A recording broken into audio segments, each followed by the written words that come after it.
자, 오늘 주일 설교 가시곡인데요. 주일 설교를 준비하게 된 이유가 좀 있죠.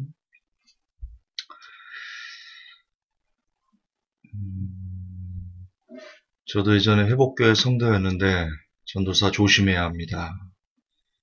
예수님 이름 팔아 성도들 돈 갈취합니다. 마지막이라 서로 간의 미혹을 조심해야 됩니다. 2월 달이니까요. 우연히 봤는데 2월 달이니까 대충 누군지 알 것 같습니다. 이거 말고도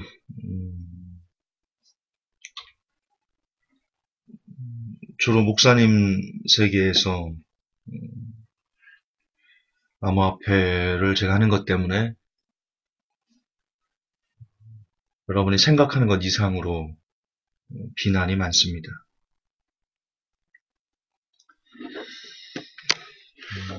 아시는 분은 아시겠지만 저는 의소회사를 문 닫아도 먹고 사는데 아무런 문제가 없습니다. 제 한 몸 아무런 문제가 없습니다.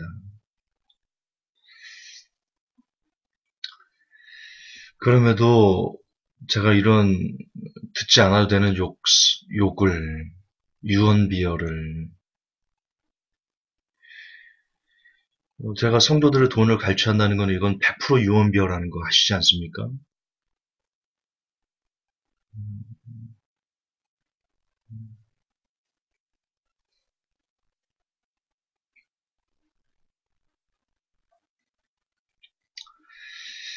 자, 그럼에도 가시곡이처럼 회복교회가 그 성도님들을 섬기는 이유,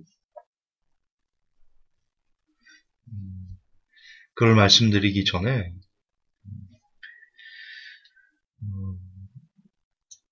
제가 꼭 욕을 먹어서가 아니고요. 그게 억울해서가 아니고, 그것도 억울하기도 하죠. 그러나 뭐 살면서 억울한 일 한두 번 안 당하는 사람 없고, 목회하면서 내내 그런 일을 겪었기 때문에 그게 특별히 뭐 힘들거나 그렇지 않습니다.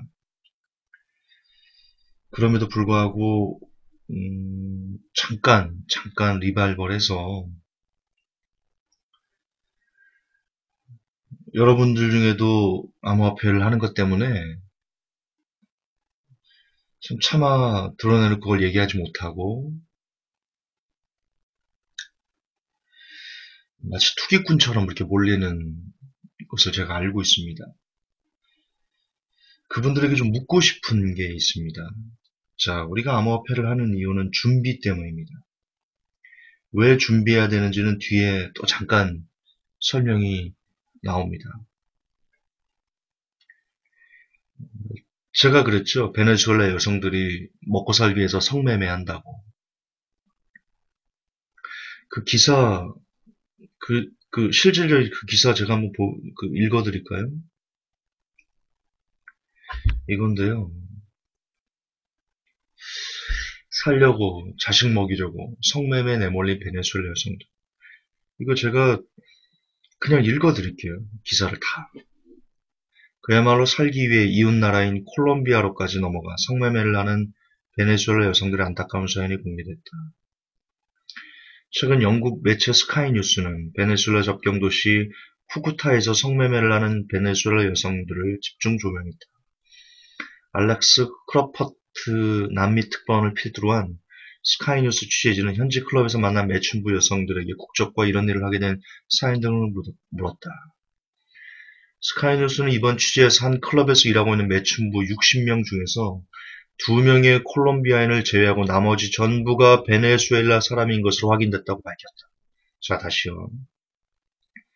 스카이뉴스는 이번 취재에서 한 클럽에서 일하고 있는 매춘부 60명 중에서 2명의 콜롬비아인을 제외하고 나머지 전부가 베네수엘라 사람인 것으로 확인됐다고 밝혔다.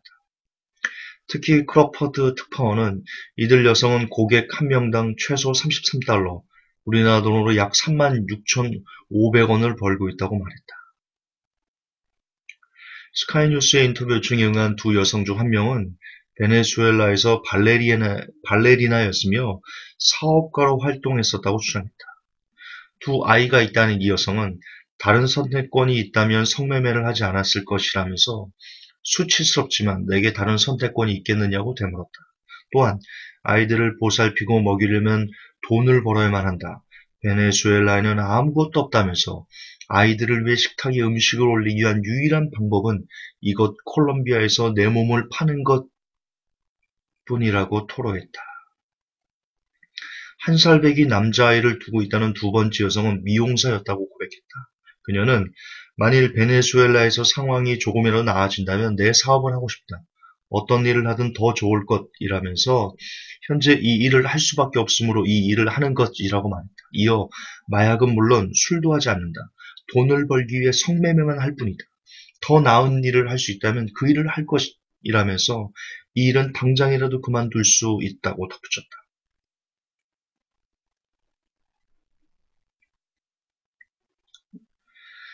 실제 기사입니다. 사업가가, 발레리나가, 미용사가 베네수엘라 한 클럽에서 60명의 매춘부 여성들 중 58명, 98%가 베네수엘라 여성들입니다. 그 클럽만 그러겠습니까? 제가 말씀드렸죠.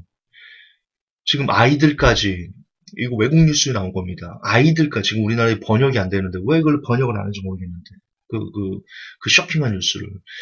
10대 아이들, 10대 아이들이 먹고 살려고 대단위로 베네수엘라 10대 아이들이 몸을 판다. 그런 기사를 제가 보았습니다.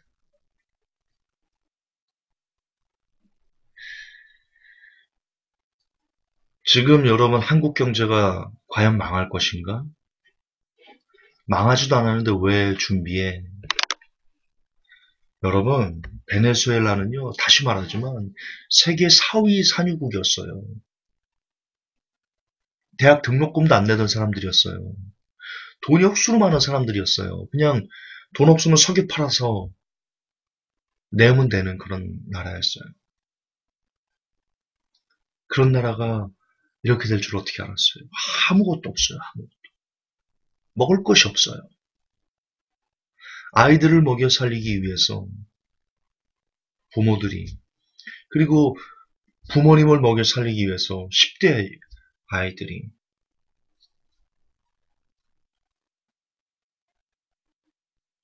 지금 이런 현실이 눈앞에 어쨌든 이웃 나라에 어딘가에는 그 아픔을 딛고 살아가는 사람들이 있잖아요.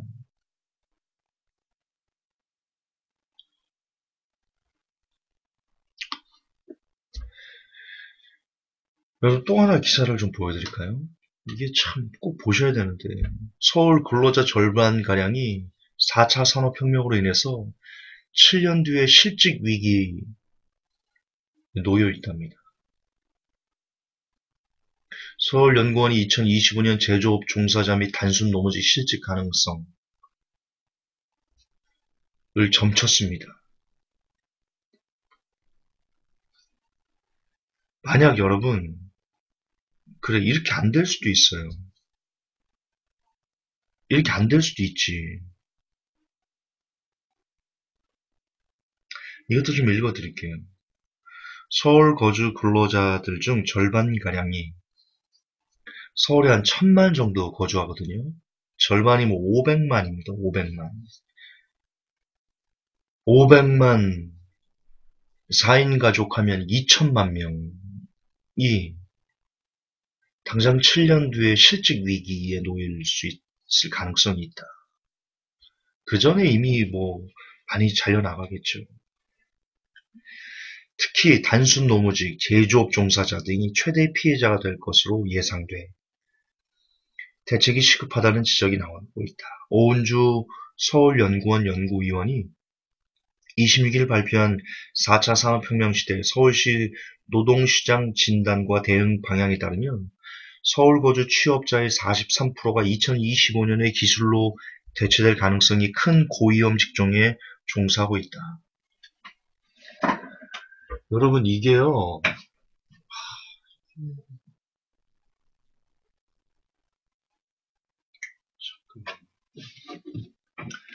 지금 이게 그냥 나온 말이 아니에요. 여러분, 4차 산업혁명 그 이후 미래의 지배자들이란 책을 보면요. 옥스퍼드 대학교에서도 이거 유사한 자료를 발표를 했거든요. 옥스퍼드 대학교의 고용의 미래 보고서는 자동화 기술 발전으로 20년 내에 현재 직업의 47%가 사라질 가능성이 높다고 경고했다. 다보스 포럼으로 유명한 세계 경제 포럼의 미래 고용 보고서는 2020년까지 2020년에 같이 불과 얼마 남았습니까? 2년밖에 안 남았어요. 2020년까지 전 세계 710만 개의 직업이 사라지고 세계 경제 포럼의 창립자로 4차 산업혁명이라는 화두를 던진 클라우드 슈바, 이 사람이 처음 4차 산업혁명이라는 것을 언급해서 알려지기 시작한 겁니다. 그가 이렇게 얘기했습니다. 4차 산업혁명은 지금까지 인류가 경험했던 산업혁명보다 그 규모와 범위, 복잡성이 가장 크다며 지금까지 경험해보지 못했던 일들이 펼쳐질 것이다. 이렇게 이야기를 했습니다. 사피엔스의 저자인 세계적인 역사학자 유발 하라리는 인공지능으로 인해 인류는 역사상 가장 불평등한 사회를 맞게 될 것이다. 4차 산업혁명은 인류 스스로 종말을 가져올 것이다. 라며 디스토피아를 경고한다. 미래학자 토머스 프레이는 앞으로 15년 후까지 대학의 절반가량이 문을 닫을 것이다. 라고 경고하고 있고, 세계경제포럼은 현재 초등학생이 갖게 될 일자리의 65%가 현재는 존재하지 않는 전혀 새로운 일자리가 될 것이다.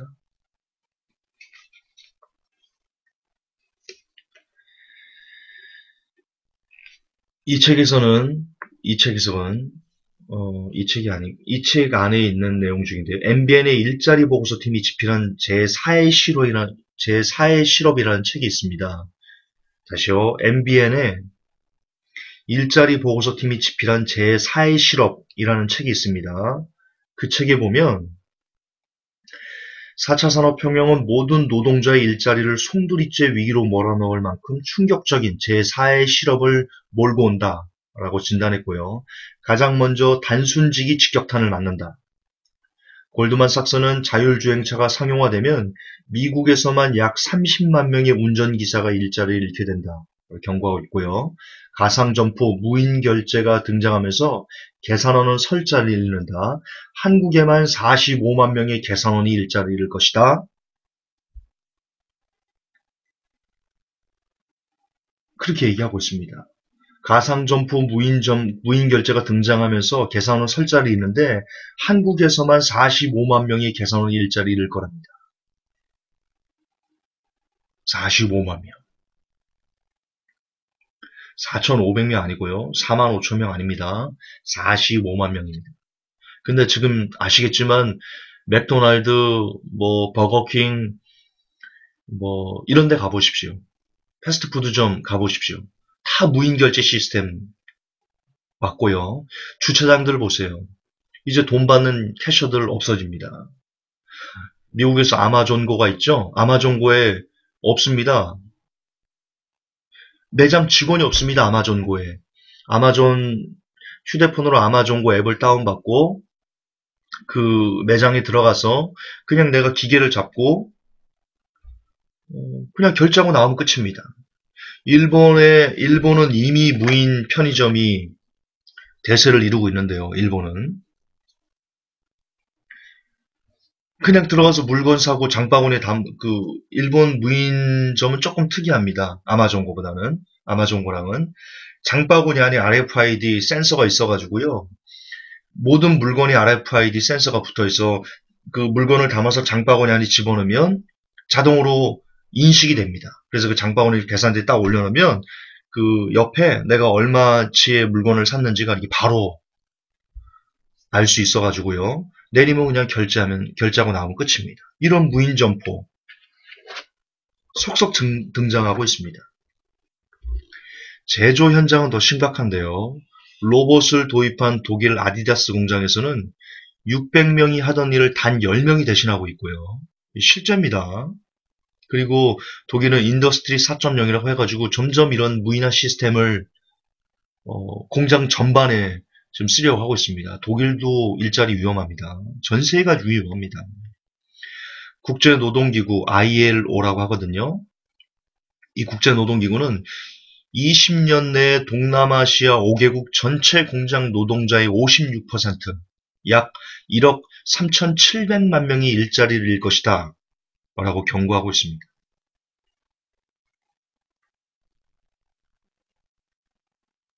고소직, 고소득, 그리고 그 전문직도 예외가 아닌데요. 100개국 언어를 실시간 동시 통역해주는 인공지능 통역사가 등장했다는 거 아십니까? 통번역, 그래서 통번역 지망생들 줄고요. 입시 학원들 다 문 닫고요. 3D 프린터가 지금은 어디까지 나와 있냐면요. 제가 이거 준비한 게 아닌데 지금 알고 있는 거 갑자기 얘기 나와서 말씀드리는 겁니다. 3D 프린터로요. 인간이 장기를 만듭니다. 3D 프린터로 웬만한 거 지금 다 만들어 버립니다. 그러면 제조업이 죽습니다. 지금 현재 공장마다요. 어떤 공장들이 추세냐면 예전에는 그 공장 직원을 고용을 해서 제조를 해서 그걸 파는 공장들이 많았지 않습니까? 지금은요, 공장이 텅텅 비어 있고 각 공장마다 3D 프린터를 갖고 옵니다. 갖다 놓습니다. 그래서 거기서 종업원 없이 그냥 종업원 몇 명 있지도 않아요. 다 3D 프린터가 만드니까. 그래서 그거 만들어서 갖다 팝니다. 일자리가 사라진 세상. 이게 참 1만 개 이상의 요리법을 터득한 로봇 요리사가 있습니다. AI 인공지능이라고 해가지고 이제는 맞춤 요리법인데요. 뭐냐? 레시피를 추천하는 게 아니고요. 레시피를 추천해 주는 게 아니고 인공지능이 내 냉장고 안에 재료가 뭐 호박, 뭐 고구마, 된장, 뭐 고추장 뭐 이렇게 있다라고 인공지능에 집어넣으면요. 인공지능이 그 내가 집어넣은 레시피를 갖고 최고로 맛있는 음식을 걔가 만들어주는 그런 서비스까지 나왔습니다. 이제 요리사가 필요 없는 세상이 되옵니다. 이게 여러분 인공지능, 기계, 로봇 이런 걸로 인해 가지고 정말 많은 일자리가 그냥 사라질 겁니다. 저만의 분석이 아닙니다. 고숙련 전문직도 안전하지 않다라고 말씀드렸죠. 미국의 한 투자은행은요, 인공지능 캔쇼라는 것을 투자 분석에 도입해가지고 직원 2명만 남기고 600명을 전부 다 해고했습니다. 실화입니다. 이 책에 나와 있는 겁니다. 이미 미국, 영국에는 파산 전문 로봇 변호사 활동 중이고요. 그래서 선방의 직업이 있는 의사, 약사, 회계사까지 다 줄줄이 이제 일자리를 잃을 가능성에 놓여 있다.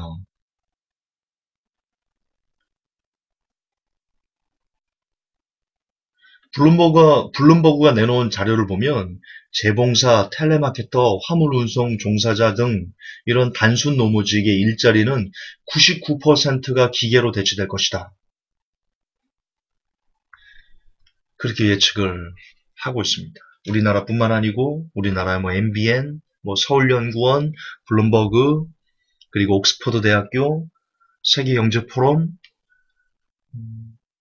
유명한 글로벌 전 세계 너나 할 것 없이 4차 산업을 전문적으로 연구하는 그 기관들은요 하나같이 무엇을 점치냐 대량 실직이 있을 것이다. 그럴 수밖에 없잖아요. 자, 그럴 수밖에 없잖아요. 실례로 아까 말씀드렸지만 투자분석은행 그 로봇이요. 그 로봇이 어떤 일을 하냐면 이 인공지능 캔쇼가 어떤 일을 하냐면 애널리스트 15명이 4주 동안 해야 되는 일을요. 단 5분 만에 처리를 끝내버린답니다. 중요합니다. 인공지능 캔쇼가 무슨 일을 하냐? 애널리스트 애널리스트면 돈 많이 받거든요. 진짜 많이 받아요, 돈. 전문직이니까. 근데 그런 돈을 억수로 많이 받는 애널리스트 15명이 4주 동안에 해야 되는 일을 단 5분 만에 처리한다니까요. 그러면 여러분이 사장입니다. 여러분이 그 투자회사 사장이야. 이 인공지능 캔쇼를 경험하고 시뮬레이션을 돌리니까 지금처럼 우리 직원들 15명이 4주 동안, 거의 한 달 동안 해야 되는 일을 얘가 단 5분만 해버리네? 여러분이라면 어떻게 했어요? 여러분이 사장이라면. 그래도 대승적으로, 그래도 직원들이 저들이 나가면 어디서 뭘 먹고 살겠어? 저 가족들은 어떻게 알고 내가 지금 손해가 나더라도, 그래, 이들을 끌고 가야지. 라고 하겠어요? 아니면, 지금 수익성이 너무 안 좋은데? 글로벌 경기가 너무 안 좋은데? 야, 이거 내가 이 로봇 하나만 쓰면, 저 600명을 자를 수 있는데? 그러면 내가 지금 인건비가 얼마나 절약되는 거지? 더군다나 한 사람당 연봉이 1억씩인데, 15명이면 연봉이 15억인데, 애널리스트를 보통 한 6천, 7천, 웬만한 이름 있는 애널리스트는 1억도 가거든요, 연봉. 그럼 15명이면 15억입니다. 뭐, 5천만 잡아도 7천, 5천만 잡아도 7,500, 7억 5천입니다. 5천만 잡아도. 그렇잖아요. 왜? 그거를 인공지능 한 대만 있으면 그거를 줄일 수 있는데, 이런 거죠, 이런 거죠. 앞으로 돈이 있어서 초기 투자, 기계를 설치하려면 초기 투자금이 들지 않습니까? 그걸 아마 CEO들은 대출을 받아서라도 곳곳에 그 비용을 절감할 수 있는, 한 번 대량 투자하고 그것을 평생 우려먹을 수 있는, 로봇, 로봇들은 무슨 노조가 있기를 합니까? 잔업하면 잔업수당을 주기를 합니까? 그렇지 않습니까? 근데 사람들은 사실 뭐 툭하면 임금 올려달라, 툭하면 뭐 주급수당을 더 날라. 그렇게 실은 노조를 결성해서 스트라이크를 일으키지 않습니까? 그게 나쁘다는 건 아니고 사람이기 때문에 그럴 수밖에 없다는 건데, 그러면 CEO 입장에서는 진짜 24시간 돌려도 잔업수당도 안 줘도 돼. 365일 휴가를 안 줘도 뭐 나 왜 이렇게 힘들게 하냐고 스트라이크를 일으키기를 해. 시키면 시키는 대로, 하라면 하라는 대로. 그냥 로봇은 그냥 입력된 대로 그냥 하잖아요. 그리고 생산성은 사람 600명이 하는 거를 단 2대가 할 수 있고. 그래서 여러분 4차 산업혁명으로 인공지능이 발달하고, 빅데이터 발달하고, 3D 프린터 발달하고, 로봇 발달하고, 무인화 발달하고 그러면요. 어쩔 수 없어요. 정말 어쩔 수 없어요. 사람들의 일자리는요. 특히 단순 노무지, 단순 노무지, 단순 판매지, 그리고 전통적인 사람의 손으로 하는 제조업, 의류, 신발, 섬유, 금속, 식품 등, 그리고 기계 조작, 판매, 청소직, 이런 노무직들, 전기전자, 기계제조, 운송 관련직, 전자설비, 발전설비, 자동 조리는 라인, 산업용 로봇, 공작기계 등,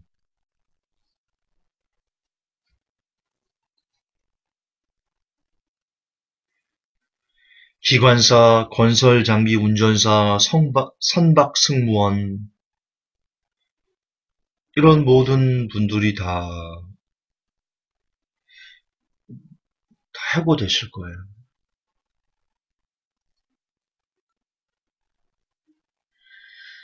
정말 여러분 보시는 이 기사처럼 서울 근로자 절반가량이 앞으로 7년 뒤, 7년 뒤에봤자 얼마 남도 안 했다니까요. 금방 갑니다, 7년. 그리고 7년까지도 안 갈 겁니다. 지금 이 서울연구원은요, 이 충격파가 너무 클까봐인지는 모르겠지만 굉장히 늘려서 기간을 잡은 겁니다. 2020년 정도 되면 본격적으로 4차 산업혁명이 열린다 하거든요.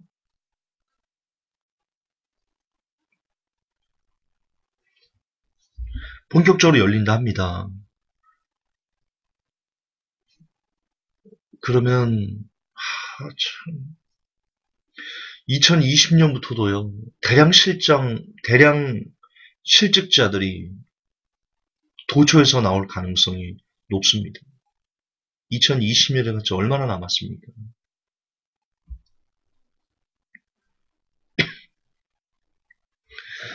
더군다나 2020년 되면 미국 금리가 한 4, 5% 이렇게 될 겁니다.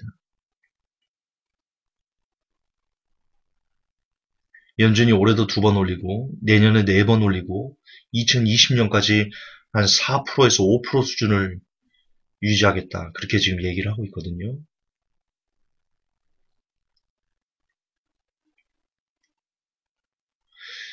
제가 작년에 은행에서 2천만 원 대출을 받아가지고 제가 회사를 시작을 했습니다.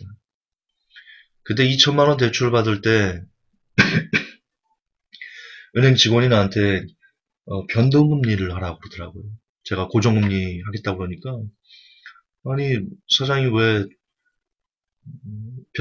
변동금리를 하시죠? 금리 차이가 0.5%, 1% 이렇게 가나 차이 나는데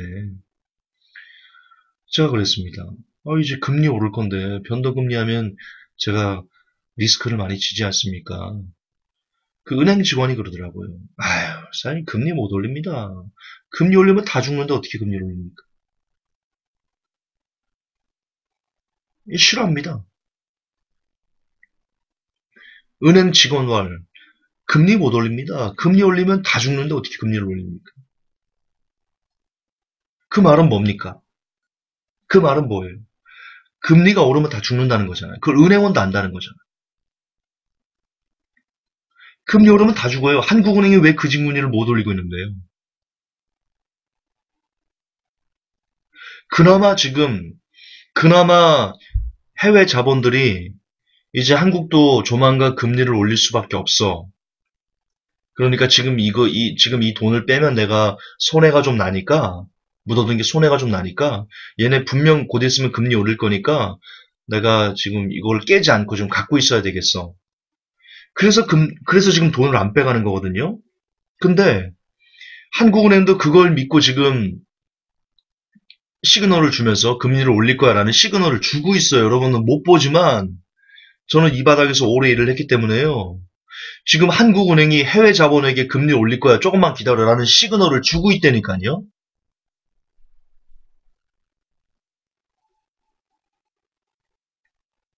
뉴스에 계속 나오잖아요. 고민이다. 선제적으로 대응을 해야 된다. 은행들 금리 너무 올리지 말아라. 이게 다 시그널을 지금 주는 겁니다. 어쨌든 이제 우리도 곧 있으면 금리를 올릴 수밖에 없는데 아까 은행원이 뭐라고 말했어요? 에이, 사장님 금리 못 올립니다. 금리 올리면 다 죽는데 어떻게 올립니까? 금리를 안 올리고 싶다고 안 올릴 수 있는 게 아니잖아요. 그게 우리들 마음대로 그 금리를 결정할 수 있는 게 아니잖아요. 이미 우리나라 주식시장 같은 경우는 해외 자본에 잠식이 돼 있는데 삼성전자 지분의 52%가 외국인인데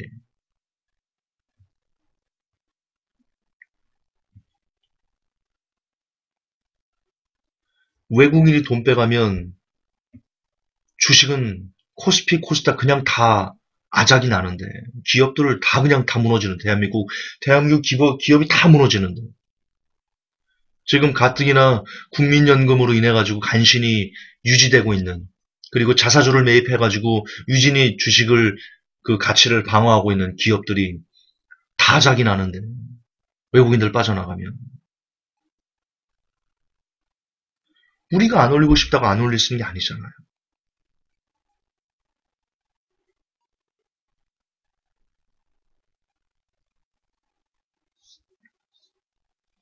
근데 은행 직원은 말해요. 사장님 금리 못 올립니다. 금리 올리면 다 죽는데 어떻게 올립니까? 다시 얘기하지만 그분 말의 행간을 읽어야 돼요. 그분 말 행간은 정확합니다. 금리가 오르면 대한민국 국민은 다 죽는다. 입니다. 금리 오르면 다 죽습니다. 왜 마지막까지 한국은행이 못 올리고 있는데, 시그널만 주면서 못 올리고 있는데,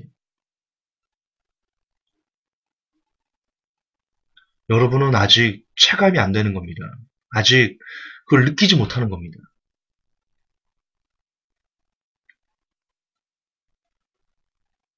금리가 오르면요, 여러분들이 뭘 상상하든 진짜 그 이상의 파국을 경험하실 겁니다. 거기 더해 4차 산업혁명의 물결이 불이 닥치면서 다 무인화로 바꾸면 기업들이 여러분 금리가 올라가지고 무너질 위기에 처하면 가장 먼저 사람을 날려버리는데요. 구조조정으로 직원들을 날린 그 빈자리를 뭘로 채울 것 같습니까? 또 다른 직원으로 채울 것 같습니까? 네, 로봇으로 채울 겁니다. 그럼 이제 오갈 데도 없습니다. 오갈 데도 없어요. 1998년 IMF 때와는 전혀 그 성질이 다른 위기가 올 겁니다. 성질이 다른.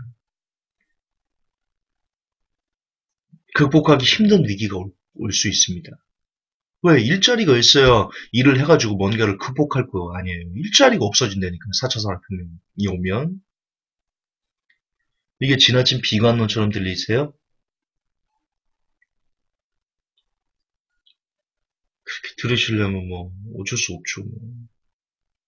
저는 제가 알고 있는 바를 그냥 말씀드리는 겁니다. 이거 비관 아닙니다. 팩트입니다. 팩트예요. 여러분들이 잘 생각해 보라고요. IMF 때 98년 IMF 때 어쨌든 이겨냈는데 그때 빚으로 이겨냈고요. 그리고 빠르게 일자리가 늘었어요. 일자리가 빠르게 늘었습니다. 중국 특수가 불면서 제조업이 우리를 그동안 먹여 살렸던 10대 주력 산업이 활성화가 돼서 고용이 많이 창출됐습니다.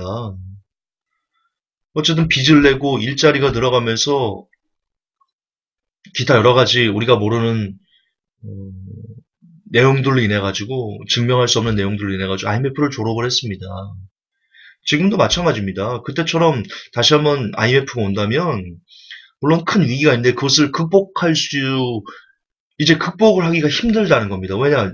국민들이 일자리가 없어진다니까요. 일자리가 없어져요. 다 로봇으로 인공지능으로 대체가 돼요. 국민들이 일자리가 없으면 어떻게 해요? 세금을 못 내는데.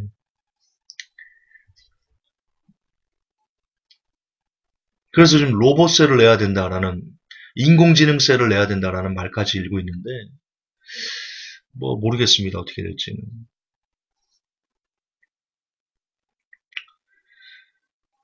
따라서 여러분, 우리가 조금만 객관적으로, 냉철하게, 합리적으로 미래 다시 한번 우리나라 IMF가 온다면, 과연 그것을 우리가 어떻게 극복할 수 있을까? 극복하기 힘들 거예요. 극복하기가 대단히 힘들 거예요. 아주 많이 힘들 거예요.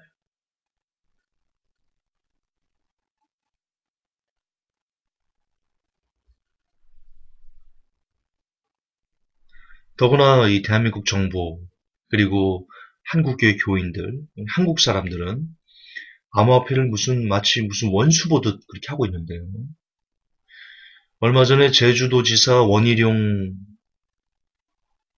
지사께서 문재인 대통령에게 쓴소리를 했죠. 아니, 쓴소리라기보다는 건의를 했죠. 그게 생방송으로, 국회 TV인가 생방송으로 나왔는데, 지금도 페이스북이나 그, 여전히 그 자료가 있는데, 원희룡 도지사께서 이렇게 얘기를 합니다. 블록체인은 4차 산업혁명에서 꼭 필요한 기술입니다. 그리고 암호화폐는 이 블록체인을 유지하고 발전시키는 데 인센티브로 적용해야 되는 시스템이기 때문에 블록체인과 암호화폐는 함께 가야 됩니다. 따라서 우리가 4차 산업혁명 시대를 이끌기 위해서는 이 블록체인으로 인한 신산업 성장 동력을 더 많이 키워서 일자리를 늘리고 그래서 당당히 글로벌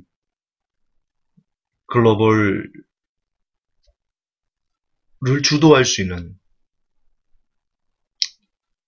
한국이 4차 산업혁명 시대에서 글로벌을 주도할 수 있는 그런 인프라를 갖춰야 됩니다. 부디 암호화폐와 블록체인에 대해서 대통령께서 좀 더 잘 알아주시고 지원을 해주시길 당부합니다. 그렇게 권유를 하시더라고요. 맞습니다. 여러분, 블록체인은요, 4차 산업혁명의 뿌리라고 이해하시면 됩니다. 제가 왜 암호화폐를 하는지, 그냥 암호화폐가 돈이 되니까 한다. 돈에 눈이 멀었다? 이런 잘 모르셔서 그런 겁니다. 책을 한 권만이라도 읽으셨다면, 저는 암호화폐를 하는 이유가 이게 시대기 때문에 하는 겁니다. 그 이상도 그 이하도 아닙니다. 시대기 때문에.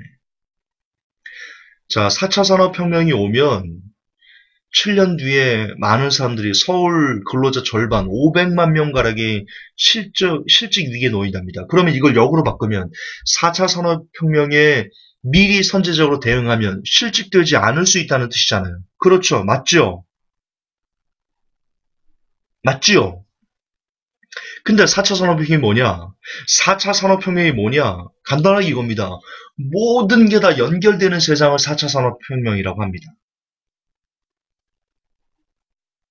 기계와 기계, 세탁기와 냉장고, 냉장고와 텔레비전, 뭐 도로 표지판과 도로, 자동차와 신호등, 사물과 사물, 심지어 사람과 사물, 사람과 사람, 전 지구가 하나로 연결되는 게 4차 산업입니다. 물론 그렇게 연결하고자 하는 그 주된 이유는 짐승의 표로 가기 위한 거죠.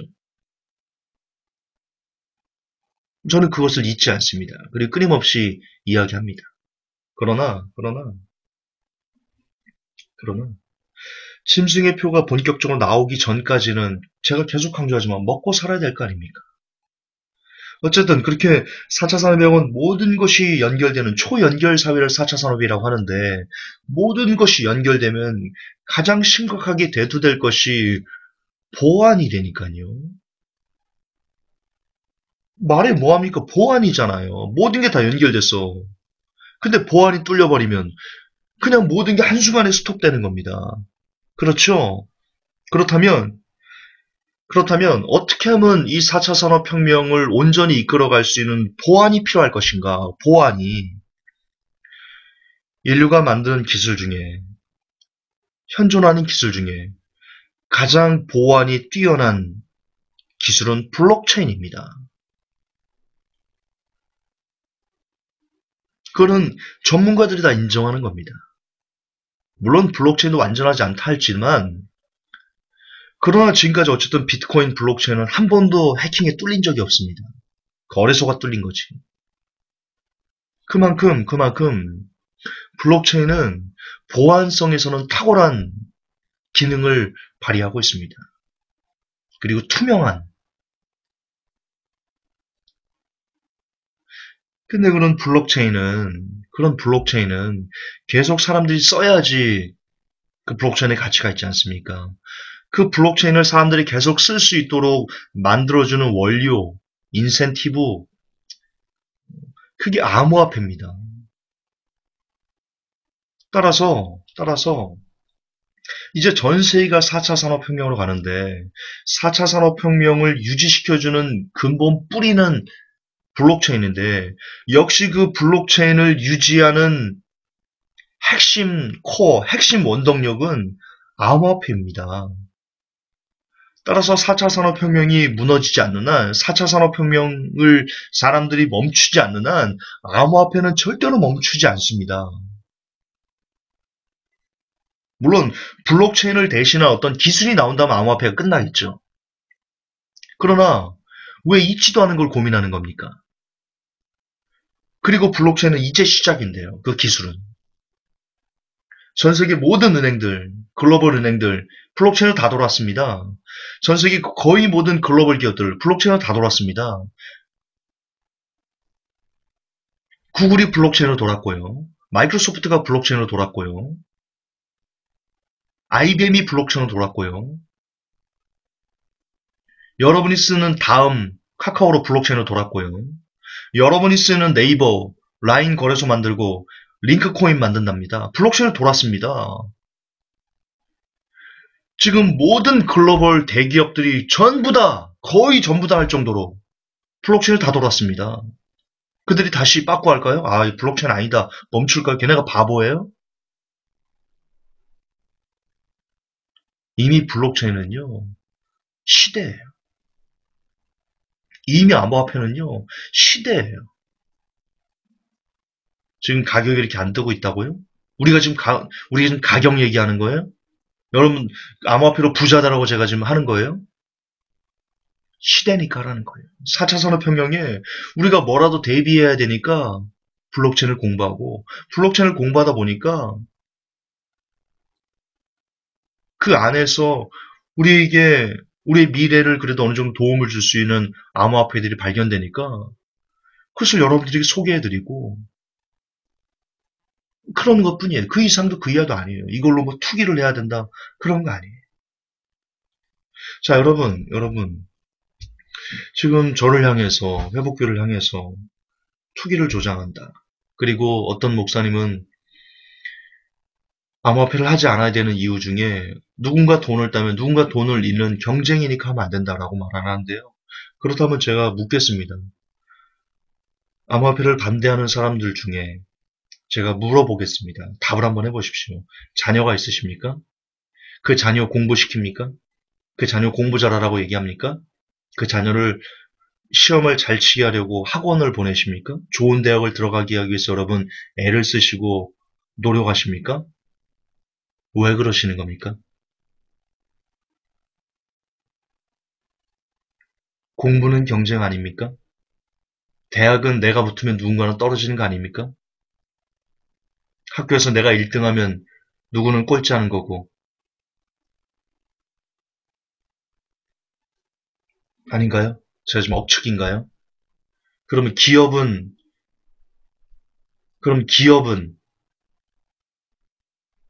일자리는 경쟁 아닙니까? 여러분은 경쟁이 싫어서 누군가의 것을 따먹으면 그게 싫어서 여러분은 일자리가 있으면 지금 취업 경쟁인데 다른 사람들이 면접 보러 가가지고 내가 붙으면 저 사람이 떨어지겠지? 내가 그냥 그만둬야 되겠다 해서 합격자 발표가 났는데 가서 그 면접관님 저를 뽑아주셔서 감사한데요. 제가 붙으면 제 뒤에 지원한 이창주 씨가 일자리를 잃게 됩니다. 제가 그냥 포기하겠습니다. 라고 말하면 면접관이 진짜 당신 너무 진짜 대단한 사람이다. 멋집니다. 그럴까요? 면접관이 뭐라고 말까요? 제가 쌍욕 한번 하겠습니다. 면접관이 뭐라 할 거예요? 뭐 이런 병신이 다 있나? 뭐 이런 병신이 다 있나?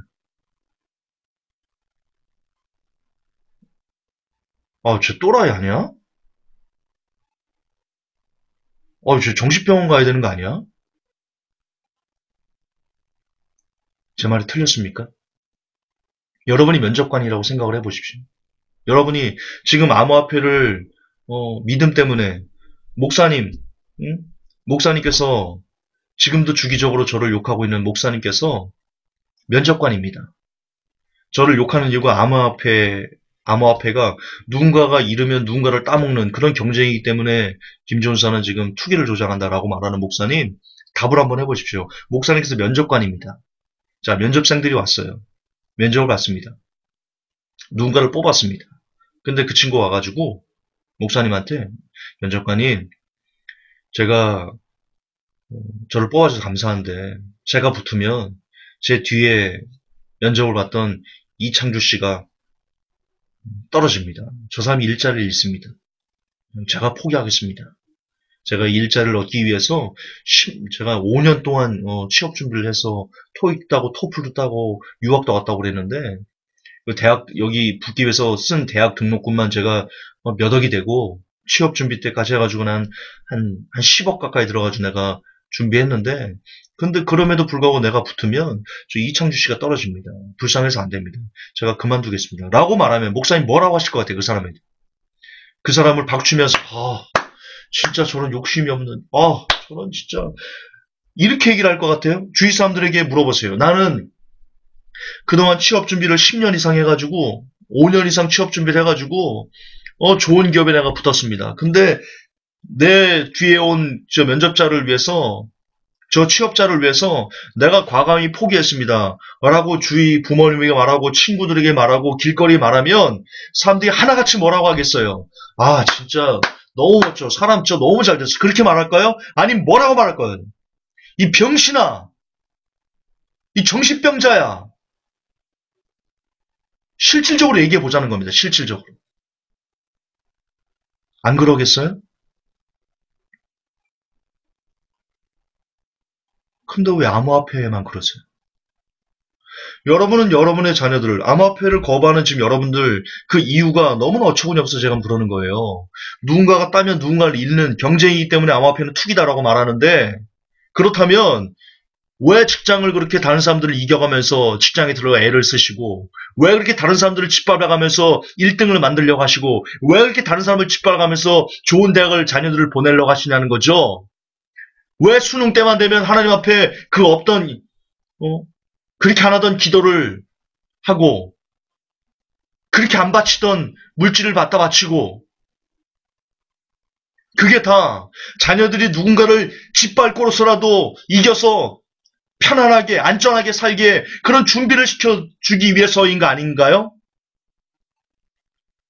닦아놓고 사실 하면 맞잖아요. 그런 논리라면 지금 뭐 누군가 이러면 누군가를 따는 그런 거기 때문에 그런 도박이기 때문에 암호화폐는 안 된다라고 말씀하신다면 여러분의 자녀들도 공부시키면 안 되는 거죠. 좋은 대학 들어가게 하려고 학원 보내면 안 되는 거 아니에요? 좋은 일자리 취업하게 하려고 토익, 토플, 유학 그런 거 보내면 안 되는 거 아니에요? 왜 사람들이 내가 하면 로맨스, 남이 하면 불륜이죠? 왜 이렇게 못됐죠, 사람들이?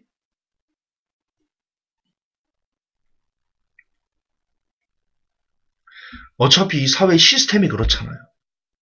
어차피 이 사회 시스템이 우리가 땅을 딛고 우리가 발을 딛고 사는 이 시스템이 어차피 경쟁이잖아요. 어쩔 수 없는 거잖아요, 그게.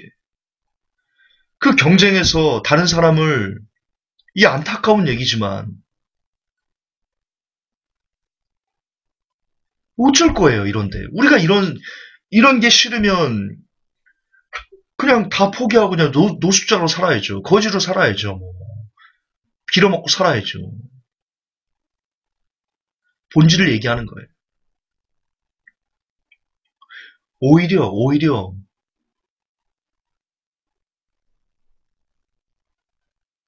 오히려 저처럼 많이 벌어서 저 사업하면서 저 성공한 사업가거든요, 여러분. 제 나이에 제 나이 이 정도면 굉장히 성공한 사업가거든요. 제 나이가 이제 올해 72인데 제가 1사부터 때 40이었으니까 72인데 제가 이 정도면 이 나이에 이 정도면 괜찮은 성공한 사업가거든요. 근데 제가 많이 나눠주거든요. 저와 함께하는 사람들에게 많이 나눠주고 있거든요. 차라리 저처럼 많이 벌어서 많이 나눠주면 안 되나요?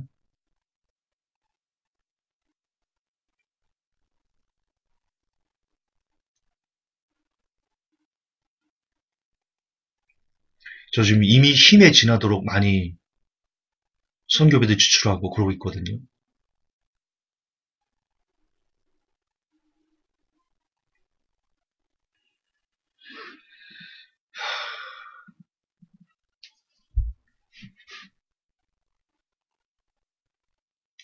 가시고기를 이야기하면서 여기까지 나온 제가 예상치 못한 건데요.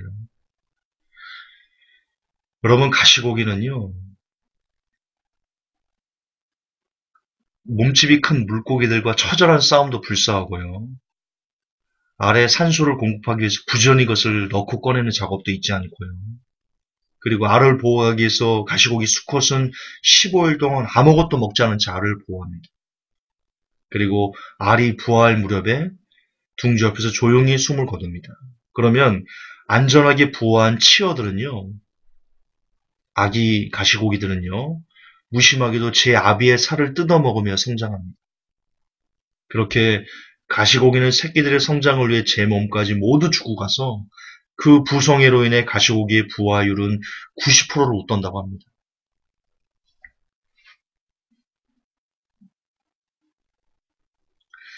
여러분, 이게 회복교회의 마음입니다. 여러분을 향한 회복교회의 마음입니다. 앞으로 다가올 경제 위기에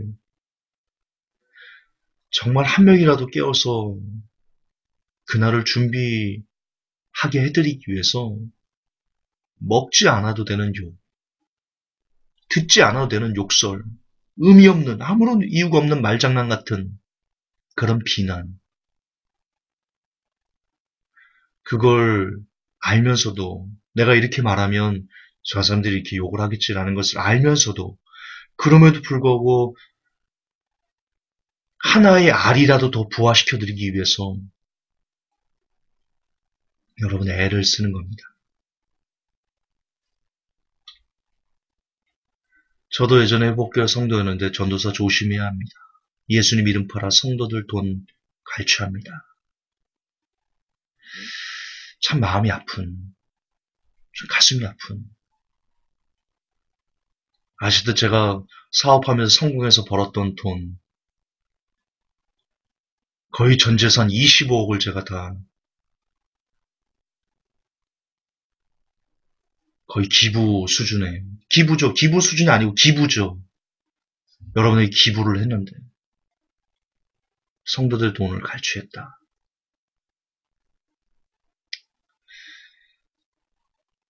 저 마음이 아프죠. 마음이 아파요. 마음이 아파요. 그럼에도 가시고기처럼 저희 그렇게 예수님의 마음으로 여러분에게 다가갑니다. 그렇게라도 살라고, 피덩이라도 살라고. 그래서 부디 이렇게는 되지 말라고, 살려고, 자식 먹이려고, 어쩔 수 없이 몸을 팔아야 되는 그 수치스러운, 그 인간 이하의 삶, 그런 삶만은 면하시라고 오늘도 여러분들이 가시고 계신 심장으로 외쳐드립니다. 이제는 그만 회복교를 욕하셨으면 좋겠습니다. 지치네요. 참 지치네요. 물론 계속 욕해도 계속 할 겁니다.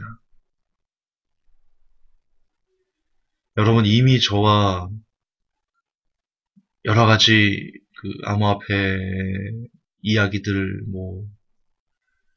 이런 네.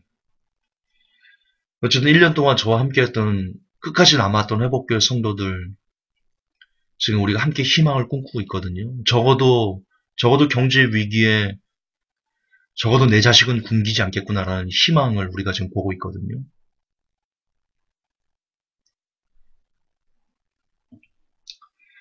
여러분들도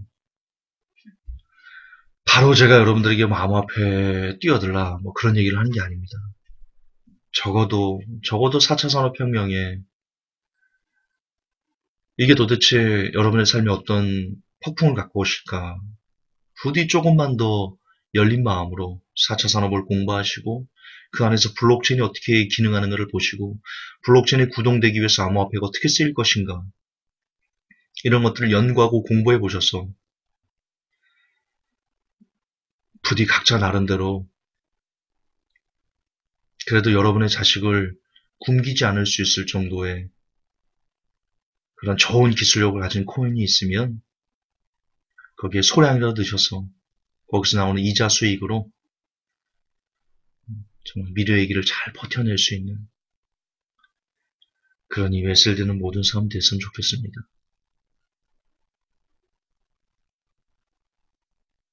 부디 이제는 의미 없는 참 반대를 위한 반대, 아무런 영향가 없는 여러분이 회복기를 욕해서 뭔 이득이 있는데 뭔 이득이 있어요 여러분들은 우리 회복기 욕해서 저 욕해서 뭔 이득이 있어요. 여러분 지금 다가오는 경제 위기에 뭔 준비를 하고 있어요. 그래도 우리는 몸부림이라도 치고 있잖아요. 이렇게 안 될 수도 있어요. 우리가 몸부림 치는 대로 안 될 수도 있어요. 그러나 그래도 우리는 후회는 없잖아요. 경제 위기를 위해서 미리 우리는 그래도 먼 길을 준비했다는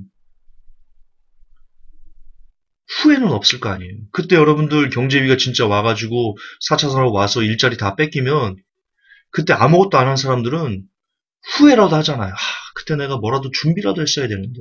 근데 우리는 후회도 없어요. 그렇게 안 돼도. 그래도 준비하다가 하다가 안 된 거니까 어쩔 수 없는 거야. 라고 우리는 그래도 어느 정도 마음이라도 편하겠지. 여러분은 욕한 거 말고 뭐가 있어요? 뭔 준비를 했는데.